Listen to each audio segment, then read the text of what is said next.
In New York City, buildings account for about 70% of greenhouse gas emissions, but they also present one of the best opportunities for improving efficiency.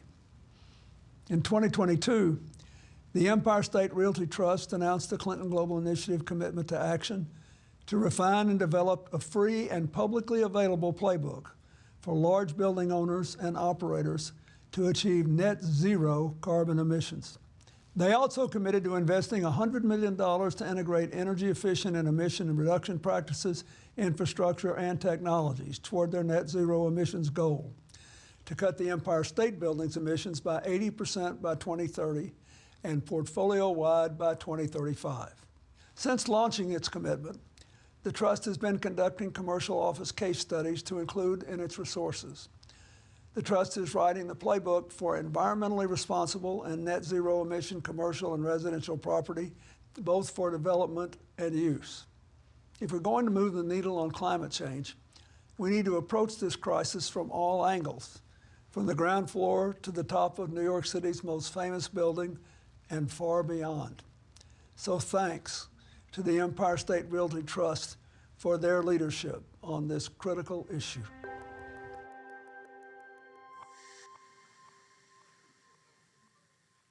Please welcome to the stage Lynn Forrester de Rothschild.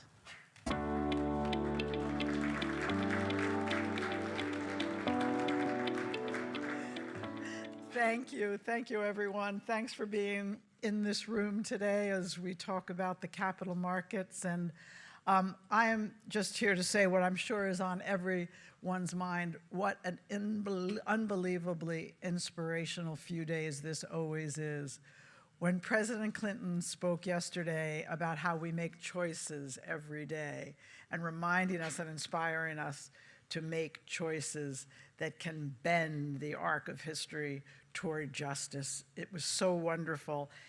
And when the Holy Father talked about how we need to have dialogue for the common good, it just all ties together to this panel where we're going to talk about really the most powerful force in the world, the capital markets and the private sector, and how we can, in whatever seat we sit in, we're not all CEOs, we're not all investors, but we're all consumers, we're all in the economy together, and we can all make choices that make the economy work better for everyone, particularly with respect to diversity, inclusion, and equity, which we will get into in our panel.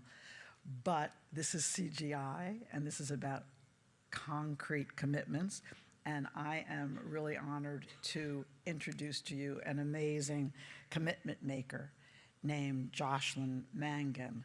I'm going to let her describe what she does. She is the CEO of something called Him for Her, and it's my pleasure to introduce her.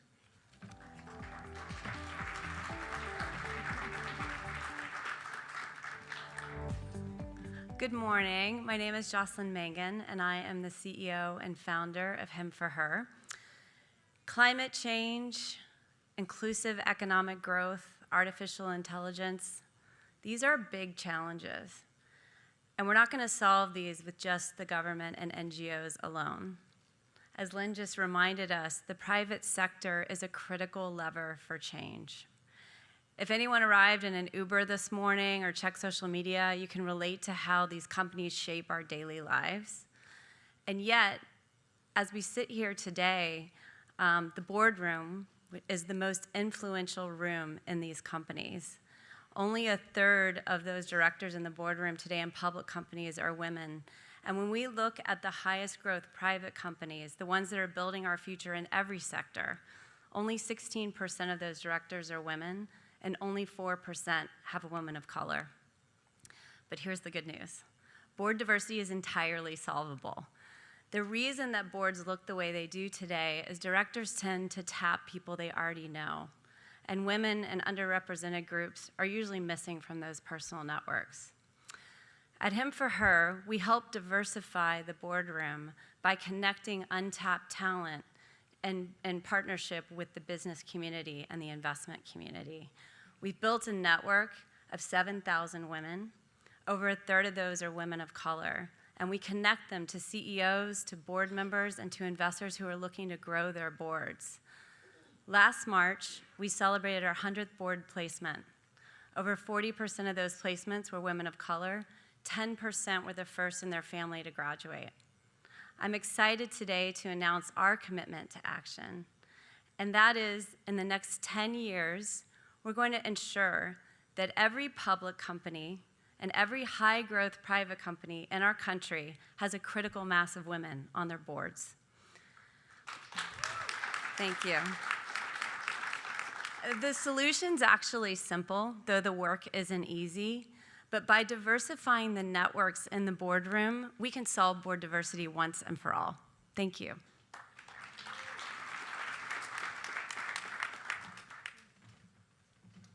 Please welcome to the stage Melissa Bradley, Deborah Whitman, and Marla Blow.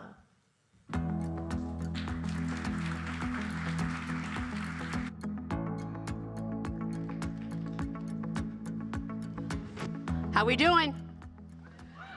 That is so whack.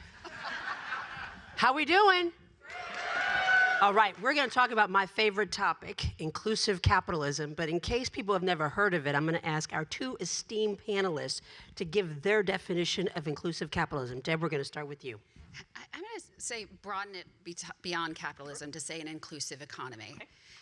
And that means everybody can participate, and that we value the contributions of each and every person.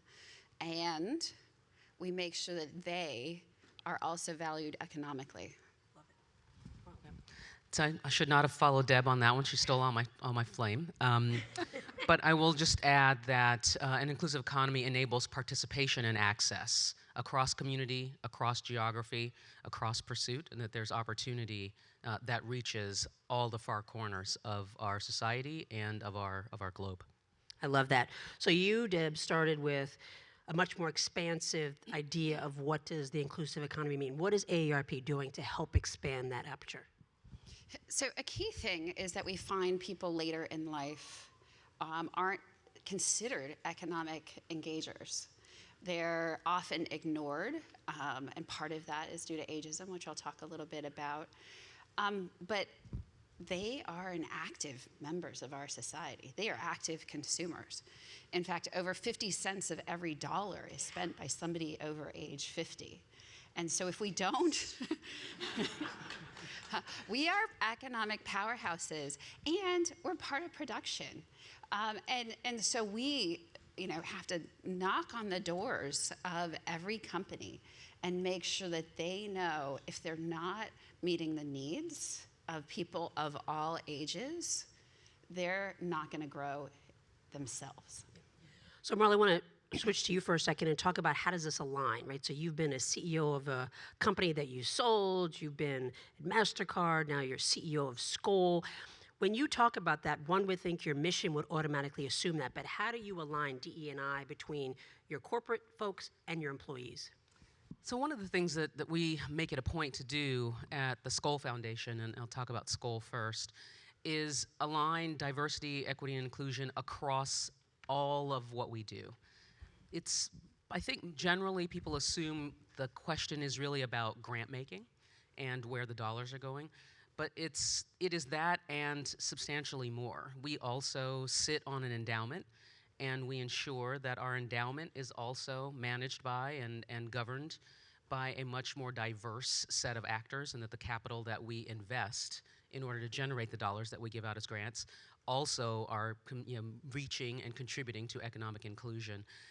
We are also a supply, I guess we are on the receiving end of a supply chain. We secure services from lawyers, from marketers, from events planners, from a whole host of actors, and all of those are also opportunities for us to implement diversity, equity, and inclusion in terms of who we select and who we pay as we go about our day-to-day business. So thinking about the totality of what we do and all of the dollars that we expend, both in terms of operations, in terms of grant making, and in terms of investing, are all opportunities for diversity, equity, and inclusion to be at the center of what we do. And I just want to put a fine point on that. When you talk about your endowment being managed by diverse people, your expectation is not concessionary, correct? That is 100% correct. Yeah, I sort of categorically disagree with the theory that that must require some kind of concession, or that that's not a sustainable market-oriented return opportunity. Just, that's just sort of not a part of the way I think about it.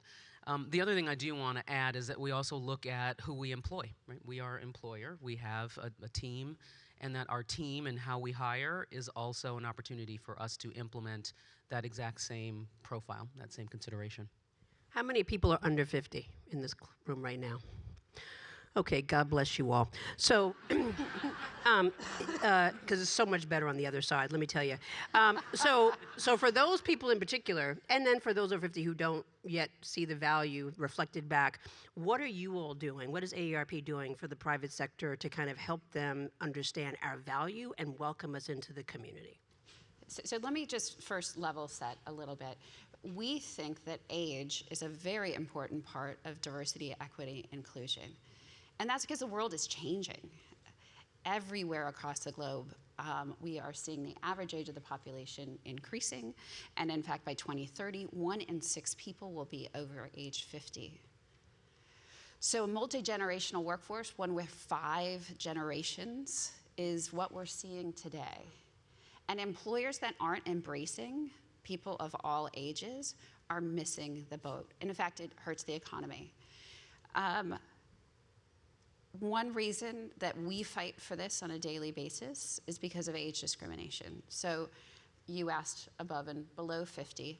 How many of you have ever been told you can't do something because you're too young or you're too old? Both are age discrimination. Except if they're your kids. Yeah, except if you're kids and, in movie theaters and things like that. So when we surveyed people, half of people over age 40, which you asked 50, had experienced age discrimination in 2013. That's the highest we've ever recorded. And when we talk about intersectionality, women face more age discrimination. It takes longer for women who lose their job to find a new one. People of color, LGBTQIA people, all face more age discrimination. And so when we think DEI and we're missing this lens, we're really, really missing out. We also know that employers that embrace multi-generational teams are more productive. So if we want the workforce to represent, as I said, our broader global economy, we need to be thinking about this. And we're wasting talent. I think that's the thing. If you talk about an inclusive, growing economy, if we're not embracing a multi-generational workforce, we're missing the boat. In fact, we worked with the OECD, and they estimated that that GDP in OECD countries could be almost 20% higher if we had people work as long as they do in New Zealand, which is the longest country. Not force them to work, I want to be clear, but allow them the opportunity to engage in the economy. 19% growth. I can't think of another cost-free, engaging way to use the natural resource of our population that would grow the economy 19%. So this is not just nice to do. This is an economic boom. I love that, and I'm going to borrow that because I think oftentimes when we talk about DEI, people try to search for what's it going to get me? But the reality is we need to categorize what are the losses, right? So we know, certainly in the Black community, because of the underinvestment in Black entrepreneurs, we've lost 1 million jobs and $300 billion contribution to GDP. So there's a lot of money at stake. So you've been in the government, you've been in the private sector, I think you've been in the social sector, maybe you've averted it. What advice would you have, as you have clearly steered the helm of organizations and really made sure people feel inclusive, what would you say to government leaders, to corporate leaders, and even to social sector leaders? Yeah, having spent time across all of the various sectors, I guess the first thing that comes to mind is it's not easy anywhere, right? There is no looking across the fence and thinking, oh, well, if I were in that seat, maybe that would be easier. If I were in that sector, they have a different set of levers at their disposal, and that would be easier or more direct or a more effective way of addressing these issues, and that it really does require coordinated effort from all of the different sectors focused on a topic or a problem. So one of the ways I've heard people talk about opportunities to solve problems is to fall in love with the problem itself and think about that problem from whatever particular seat you happen to be in. And so if you are in the public sector and you're driving policy, the opportunity is to drive policy around that problem that you have spent time thinking about, understanding, and gaining some insight on. If you're engaging on that problem in the private sector and you're driving around, generating a return on capital or generating revenue, driving that in the form that is based on your understanding and experience of the problem from that perspective.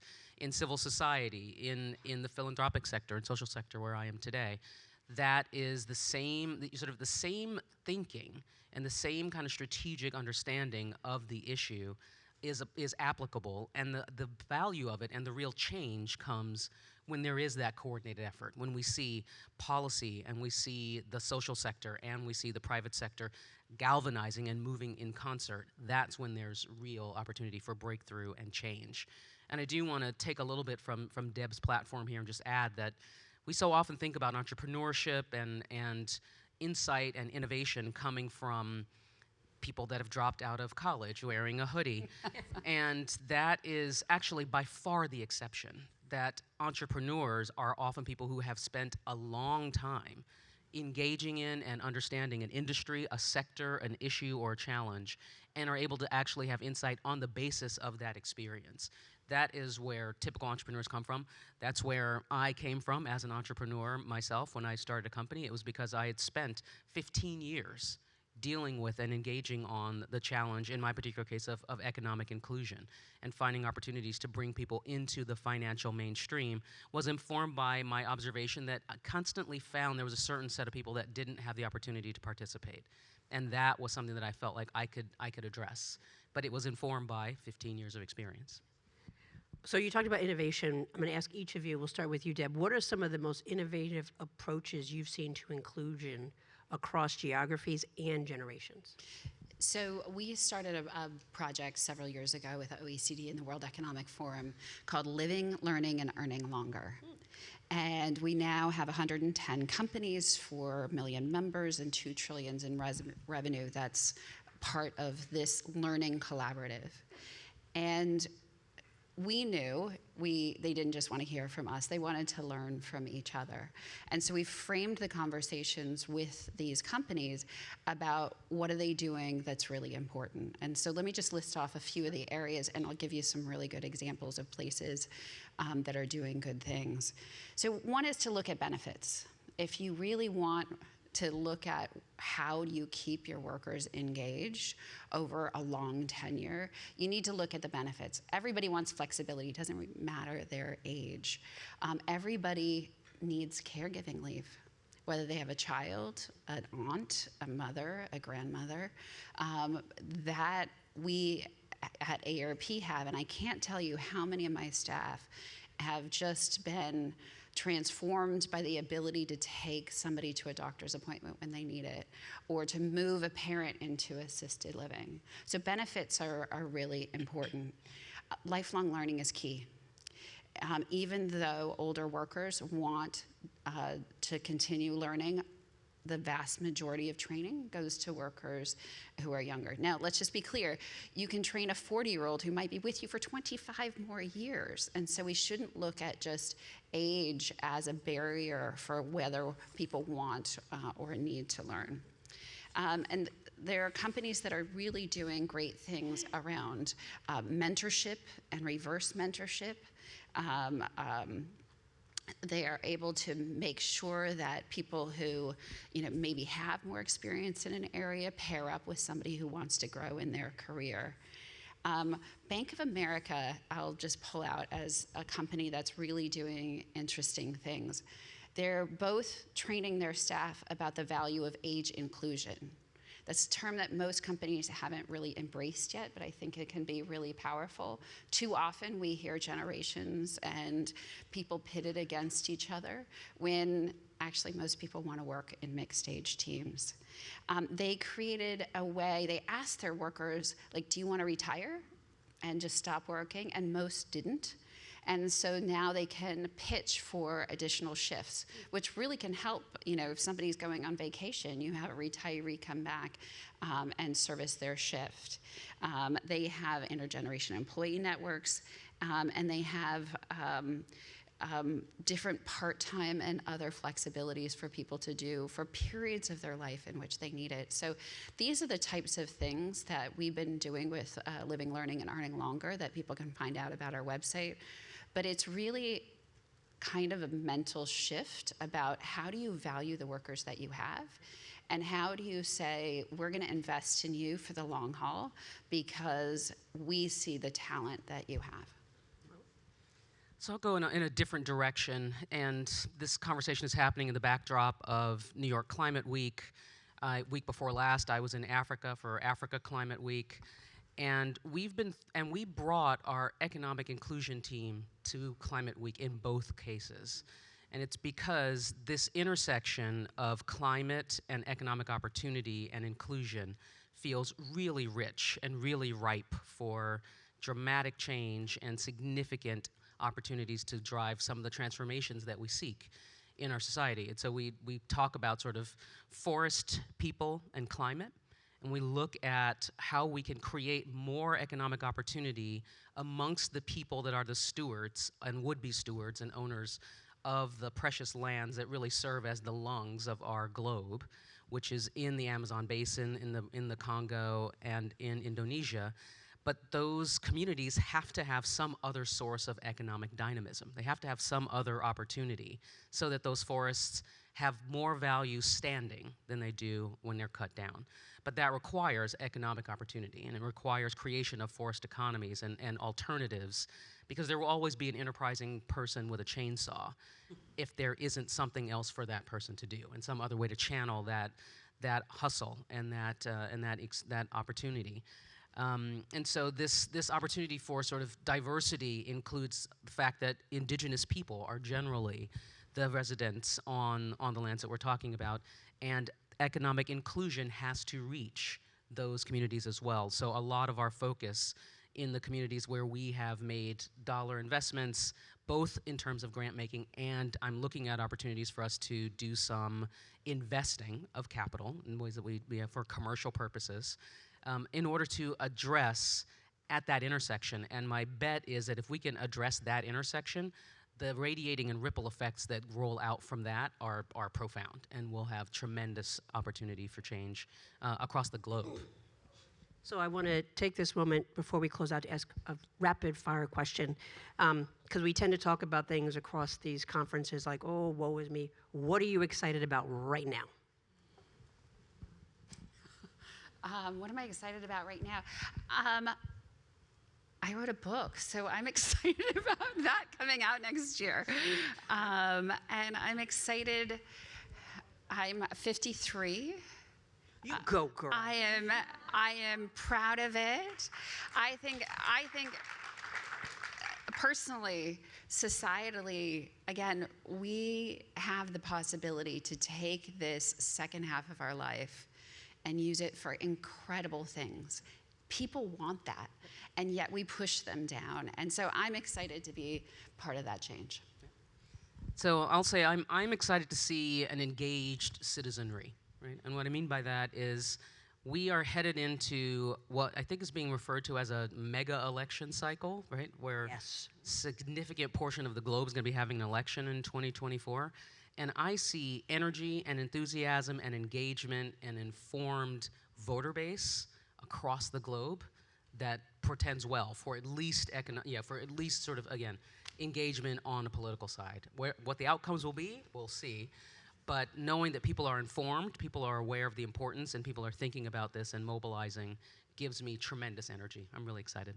So my takeaway is, regardless of what age you are, the best is yet to come. Thank you to Deb. Thank you to Marla. Thank you.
Please welcome to the stage Catherine Webster.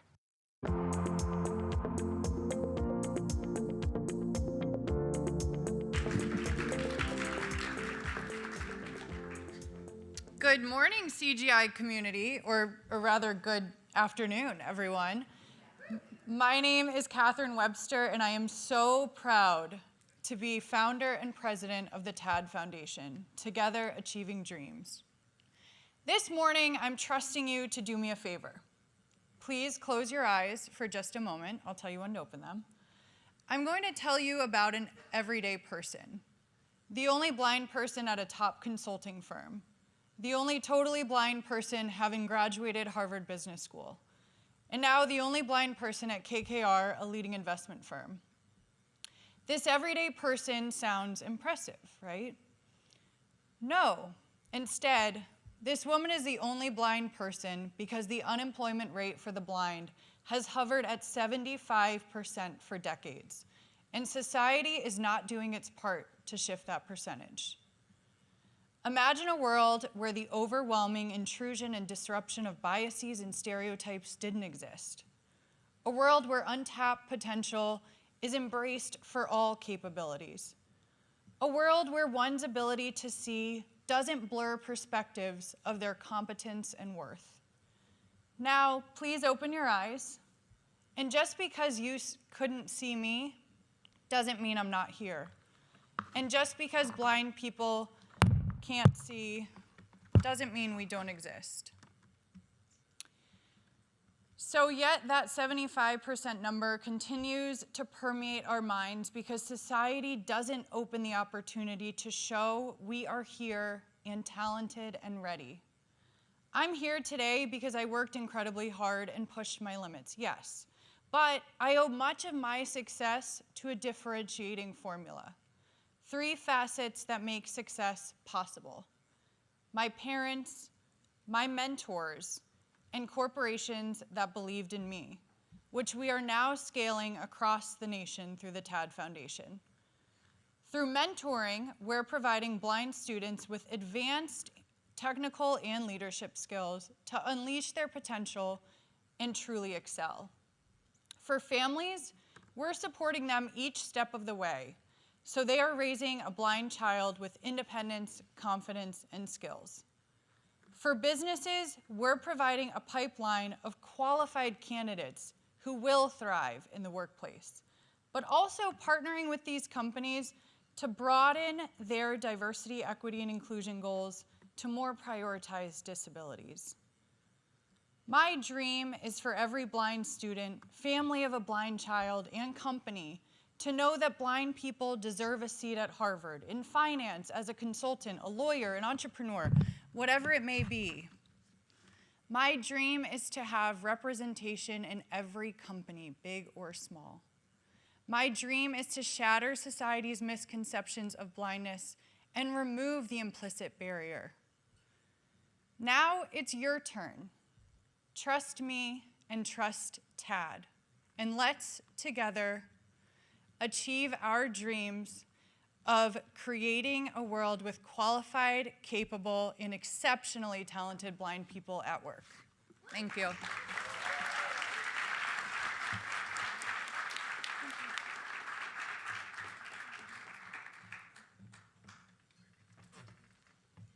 Please welcome to the stage Melissa Bradley, Ira Coleman, Lynn Forrester de Rothschild, and Darren Walker.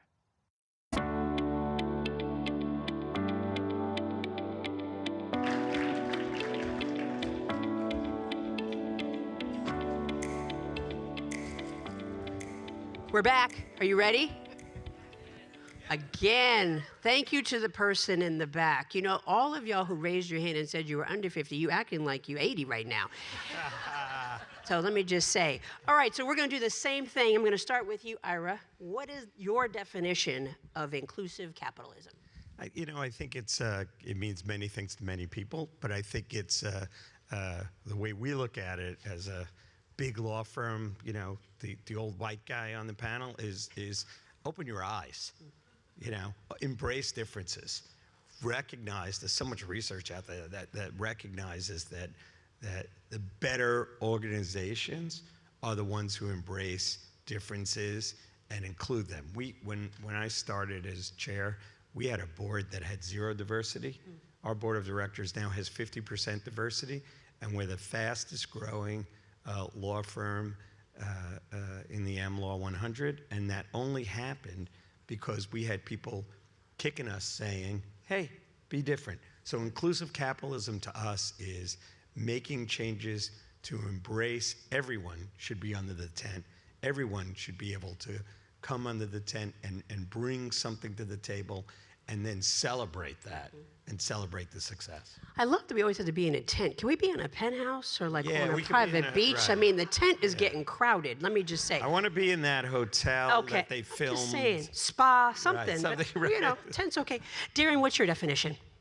My definition is, as a capitalist, a system that is influenced by policy, because capitalism alone does not generate shared prosperity or equity or diversity or anything. When there is public policy, priorities are made that allow for a more inclusive output of that capitalist economic system. And what I mean very specifically is we incent what we prioritize through public policy. There were policies that promoted, for example, ownership by employees in the companies they worked for. There were policies that promoted that. Some of those policies have gone away. And in their place, we have put policies, for example, in 1982, the SEC made a policy choice to no longer consider corporations' purchases of their own shares as manipulating their markets. That was a choice. That was a policy choice. That policy choice unleashed a completely different incentivized structure for corporations, and particularly leadership, that have had implications for inclusion, and that have had implications for shared prosperity, and have had implications for the participation, the intergenerational wealth that comes from equity.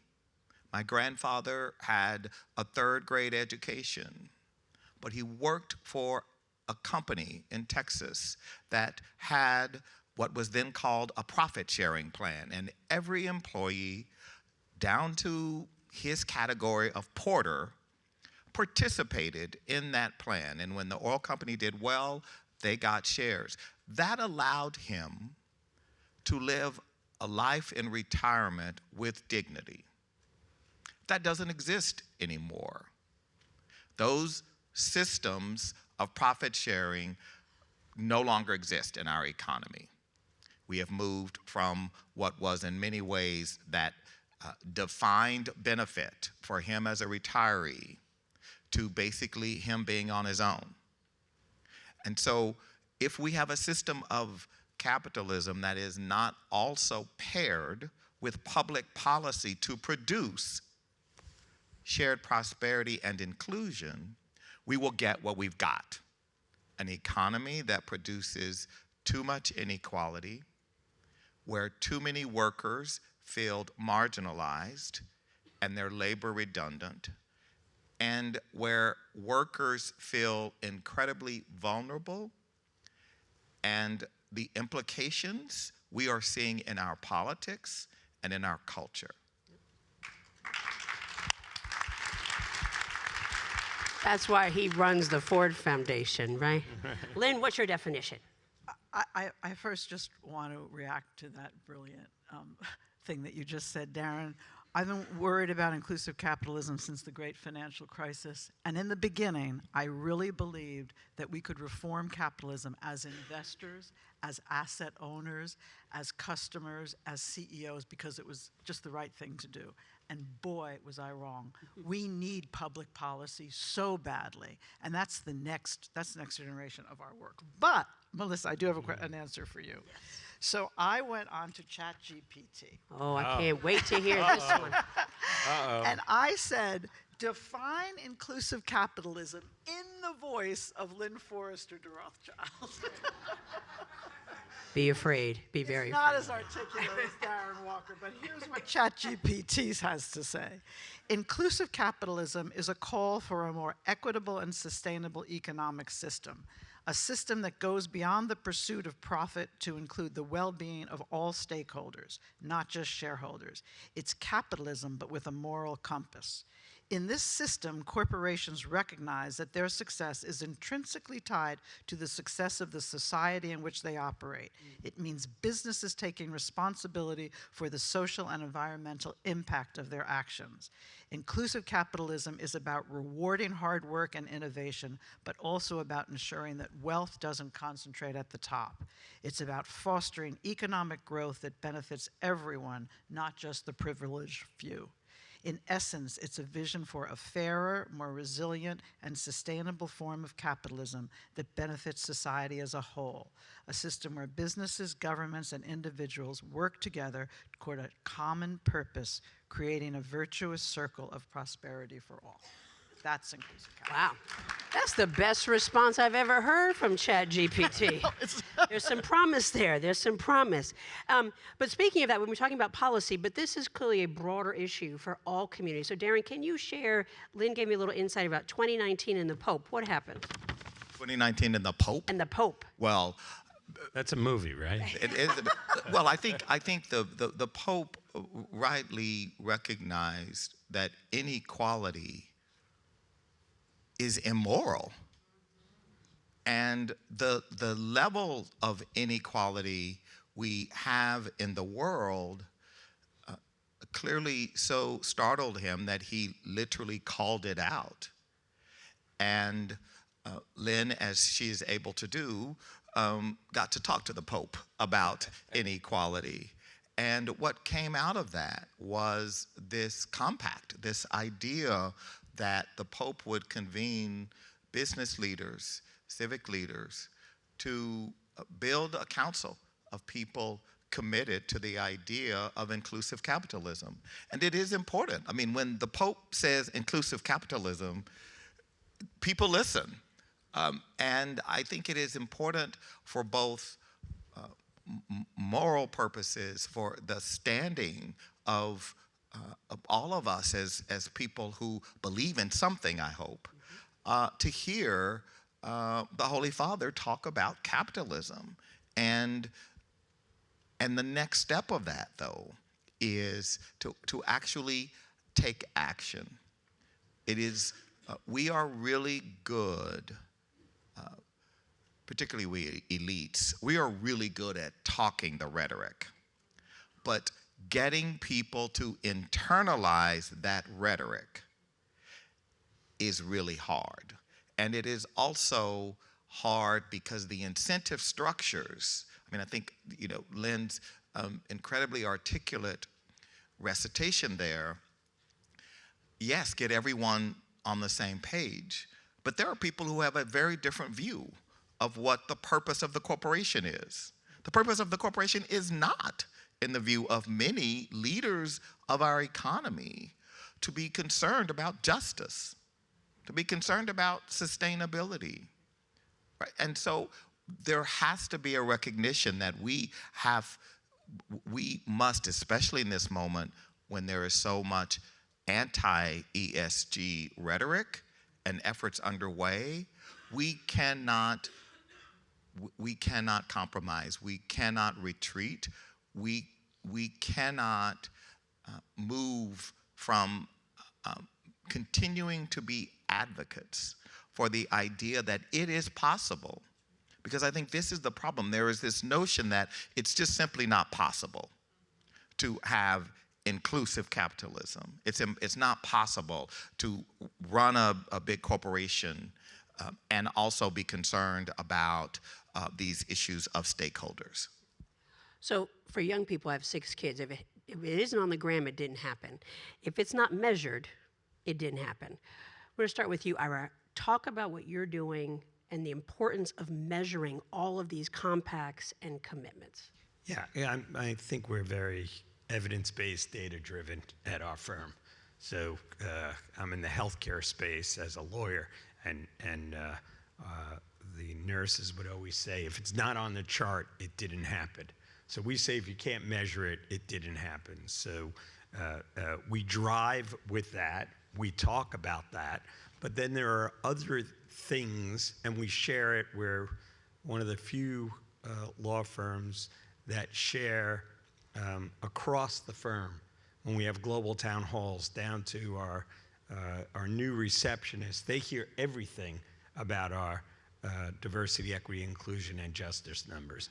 And to pick up on what Darren said, it really, if corporations are thinking about just profits and they don't think justice, diversity, equity, inclusion matter, get on a global town hall after a bad event happens and watch your employees' faces and watch the discussion, and you know it matters.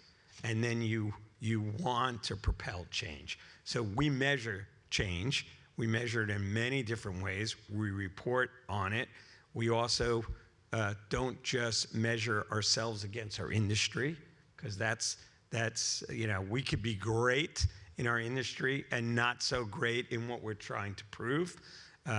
My best friend, who's our partner in charge of, we're not allowed to call it JEDI, but it's Justice, Equity, Diversity, and Inclusion. Our friends at Disney would not like that. He said, I'm not taking this job unless we're measuring it and we're saying we want to be the #1 diverse AmLaw 100 firm in the country, in the world. And that's what we're pushing for. That's our goal. Everybody knows it. So we measure, and then we implement programs. And that's how we try to move forward. Lynn, I want to ask you, post-George Floyd, we saw a flurry of commitments, but we know that less than 10% were actually manifested. What are you seeing companies do to make sure that their DEI efforts and inclusion are actually happening within the company, but also within the communities that they operate? Well, I'm on the board of Estee Lauder, and that's the company that I know best. And we had a real wake-up call. It was a long time coming, probably, before the penny completely dropped. And the murder of George Floyd was a very catalytic event for our company. Of course, we were founded by a woman. So we've had gender diversity, and I was the head of nominating and board affairs, so I made sure we had gender diversity and racial diversity. But at the operating level, we had a lot that we had to learn. And with the rest of the corporate world at that level, we made commitments. I think that company is fulfilling those commitments, but it's got to be a choice. I mean, it's got to be a stated objective. It's very heartening to me to see statistics that say that investors, because remember, investors need to drive this, right? All the good behavior of companies needs to be driven by investors, which need to also be driven by good policy that makes it easier to do this. But studies show that the number of investors demanding to see the equity and the diversity numbers of company are way up. So investors really care about it. And I don't think the execution has been as great as we want. I thought it was devastating yesterday when Chelsea said that the UN has reported that with respect to gender diversity, if we keep up at the pace that we're going as a world, it'll take 300 years for women to have equality with men. Oh, give me a break. And the racial side is, I'm sure, equally as bad. So not enough has been happening. That's why I started by just referring to President Clinton, talking about the choices that we make from every seat that we sit in. This has to be our choice, that we reach out to people of diverse genders and race. But can I say, because I actually have a critique of those of us who have advanced diversity, equity, and inclusion. We have not done a sufficient job of connecting that idea to excellence and to performance. We have allowed some to think that diversity is the outcome. Diversity is not the outcome. The outcome is high performance and excellence. And we talk about it in the context of as if we should presume that people will say, well, of course, if we're more diverse, we'll be better. Well, actually, the history of diversity as a matter of public discourse in this country is very problematic. The first time diversity was introduced into the public lexicon was in a quite famous Supreme Court case, Alan Bakke versus the University of California Board of Regents. Because Alan Bakke was denied admission and blacks with lower scores were admitted. And the Supreme Court, in a very convoluted opinion by Justice Powell, the majority opinion said, in service of diversity, the University of California can admit blacks with lower MCATs. That's how diversity was introduced into the public lexicon in this country. And so we are kidding ourselves if we simply think by saying, we need to be more diverse, that there are not some, not many, who immediately telegraph that as meaning we will be lower performing, we will be hiring people with less standards and rigor. So we can't pretend that that is not in the collective sort of emotional and psychic understanding in this country, especially in the business community. And so for me, I don't talk about diversity. I talk about excellence, because we know from the research and the data that more diverse organizations are higher performing. And so I don't make the case at the Pepsi board that this is anything but about performance of the company and how it will inure to earnings per share. If we don't figure out at Frito-Lay how to expand the Hispanic market, which means hiring Hispanic managers, general managers, having products that speak to that community, we have no future as a company in this country. Right? So I'm not talking about justice. This is about EPS, people. And so there are places where we are talking, where it should be about justice, but in the corporate world, we have ceded the yield, the idea of excellence to others who would say, well, to be excellent, we can't do those things that those liberals are talking about. If I could just add, that's so brilliant. And it also is a great response to the so-called anti-woke people. Because what we're talking about is actually going to create greater value over time. And when you think on the diversity side that since 2007, that generation, the minority in that generation will be white people. So if you haven't figured out... Scares a lot of people too, so we don't want to go there. Well, but demographics... Oh, but yes, but it's math. Right. It's math. It's math. And it's not... right. Well, it's not a frightening... For some it is. I mean, so I'll just say, I did a panel yesterday, and the person kept saying minority, and I kept cringing because I use the term new majority, and I want to echo what Darren, that does scare people because there has been a creation of a system that those words denote access to power, access to capital. It does not denote that everybody has equal access. So I'm with you, but I do think that language is key, and so I love what Darren raised around what does diversity mean, because you do see it in meetings where they go, oh, here we go again. We're going to talk about how to make this, more of this, more of that, without this concept of, but it's greater returns. And just to echo your point, if you have women on the board, you were 60% plus in return on sales, return on equity, and return on investment. And women who are running companies are 20% plus more efficient with their capital than men. And so to me, this should not be a heartstrung and just moral debate, but a data-driven debate. This is where men who are driven by data will seemingly reject data, right? So, it tells you when what this is really about, which is power. Yes, absolutely. Right?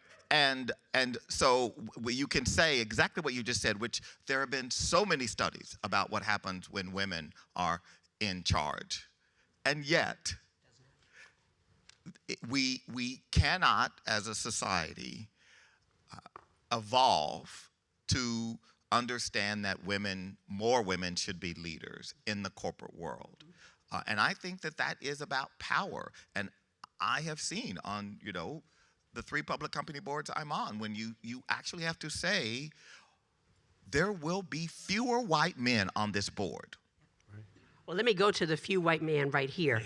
Ira, you can respond to that, but I also want to ask you, we're going to keep you counted, but you see how it feels, don't you? But what are you all doing, right? Because we talked about policy, law, that's your thing. So what are you all doing when your programs to really make sure this is sustained and not just a rolling effort? Yeah, well, I think we're in the talent game. We don't sell anything other than legal services. So we have to have the best talent on the field. That's it. Pure and simple. We don't have a product to sell other than that. So we need to attract and retain the best talent. So after the murder of George Floyd, I got on a global town hall and I listened to the most amazing, most scary, depressing stories of that kind of came out, that people shared with it. One of my young partners was, his dad was a physician. They lived in Chicago, was walking to his home in a nice neighborhood, got dragged away from the house. And he said, they said, what are you doing here? He said, I live here. They said, you don't live here. The police said, you don't live here. He's like, I'm a physician, whatever. They ended up shooting him in the leg. Okay? And this is, I never heard this story, and then all of a sudden the next story came out of children who were pulled out of cars. Another attorney who won't drive a Mercedes-Benz or a Lexus because of fear of getting in trouble with the police for doing nothing. And this was beyond me. I thought this stopped, in the 80s and 90s. Obviously, it didn't. And we were all paralyzed together. So what did we do? A young associate said, I want to do something to change this, and came up with the McDermott Rise program, where we support businesses, diverse businesses, to help make them, to get them in the economic network. So we do things like we work with a young company that does eye exams over the internet. So you don't have to go into the physician's office.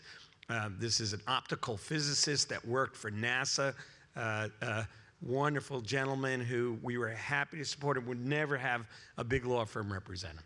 So, and what does this do? Not only is it great that we're attached to it and it's going to be successful and we put them into the network and introduce them to capital and all kinds of things, but it also, all the employees of McDermott land look around and go, I'm so proud that we could do this. And we have 35 other companies, and we give the young lawyers credit, billable hour credit for doing this. So we put our money where our mouth is, and it matters, and it makes a difference. But you got to make these kind of statements. And you have to take risk in this area, and you can't fold like a flower when people come at you. You have to be resolute and say, this is important, this is what we stand for, this is our why. If you want to be a lawyer and help people, this is how you help people, not just rich corporations, but others who need you. Sure. Speaking of statements, I'm going to have Lynn and then Darren make your final statement to the group. Whatever you want to say. There's an account that's public now, but of a dinner with the Pope. And the Pope said, we're going to begin our meal with wine. Wine is many things. Wine is fragrant. Wine has a bouquet. Wine has a taste. Wine has alcohol. We're going to end our meal with grappa. Grappa is one thing, alcohol. You are in the market. The market is one thing, profit. Your duty is to turn the grappa of the market into the wine, which includes humanity and people. And I thought that's what I'll end with. It's brilliant. I'm going to make that work with some tequila in a second. Yeah. I think Darren, it's a beautiful ending, and I will just say thank you. Thank you for the honor of being a part of this program and for all of you for turning up today. As we leave, I want you to give them a round of applause, but more importantly, before you do that, I want each of you to think about how do you take this level of dialogue and discourse back to where you are. It is the fear of having the conversation and unraveling what is ultimately true that all of us together will be successful. Us divided, we all fall. Thank you to Darren, to Lynn, and to Ira.